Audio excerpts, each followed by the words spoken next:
ஒரு நாள் புத்தர் தனது சீடருடன் அருகே உள்ள ஊருக்கு நடந்து சென்று கொண்டிருந்தார். அந்த ஊருக்கு செல்ல ஓர் ஆற்றை கடக்க வேண்டும். வெகு தூரம் நடந்து வந்ததால் ஆற்றங்கரை அடைந்தபோது அனைவரும் களைப்புற்றிருந்தனர். அதனால் சிறிது நேரம் இளைப்பாறிவிட்டு செல்ல முடிவு செய்த புத்தரும் சீடர்களும் ஆற்றங்கரை அருகே ஒரு மரத்தடி நிலையில் அமர்ந்தனர். அப்போது புத்தர் தனக்கு மிகவும் தாகமாக இருப்பதாகவும் ஆற்றில் இருந்து தண்ணீர் எடுத்து வரும்படியும் ஒரு சீடரை அனுப்பி வைத்தார். உடனே ஆற்றை நோக்கி விரைந்தார் அந்த சீடர். அப்போதுதான் அவருக்கு முன்பாக ஒரு மாட்டு வண்டி ஆற்றை கடந்து கொண்டிருந்தது.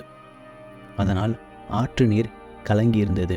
இந்த விஷயம் சீடருக்கு தெரியாது. தண்ணீர் கலங்கி இருந்ததைக் கண்டு இந்த அழுக்கு நீரை எப்படி குருவுக்கு குடிக்க கொடுப்பது என்று யோசித்த சீடர் மீண்டும் புத்தரிடம் வந்து, அந்த ஆற்று நீர் குடிப்பதற்கு உகந்தது இல்லையே குரு என்றார். இல்லை இல்லை, அது அப்படி இருக்காது. நீ கொஞ்சம் ஓய்வெடுத்து விட்டு மீண்டும் ஒரு முறை சென்று பார்த்துவிட்டு வா என்றார் புத்தர். நாம் தான் சரியாக கவனிக்கவில்லையோ? குருவே சொல்லிவிட்டார். அவர் சொன்னால் சரியாகத்தானே இருக்கும். வீணாக நேரத்தை கழிப்பதை விட அவர் சொல்வது போல மீண்டும் பார்த்து விடலாம் என்று முடிவு செய்து கொண்டு உடனே ஆற்றை நோக்கி விரைந்தார். ஆனால் ஆறு அப்போதும் கலங்கிய நிலைத்தான் இருந்தது.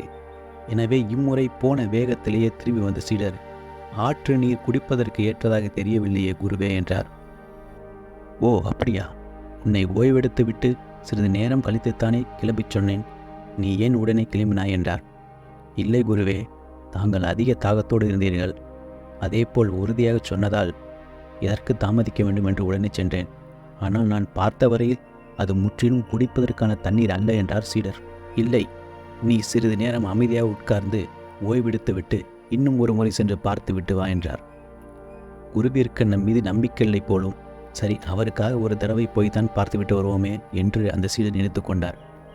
சிறிது நேரம் கடந்த பின்பு கிளம்பிச் சென்ற சீடர் இந்த முறை ஆற்று நீர் தெளிவாக இருந்ததை கண்டார். மிகவும் மகிழ்ச்சியானது சீடர் தண்ணீரை எடுத்துக்கொண்டு புத்தரிடம் திரும்பினார். கொண்டு வந்த தண்ணீரை புத்தரிடம் கொடுத்தார். அவரும் குடித்து முடித்தார்.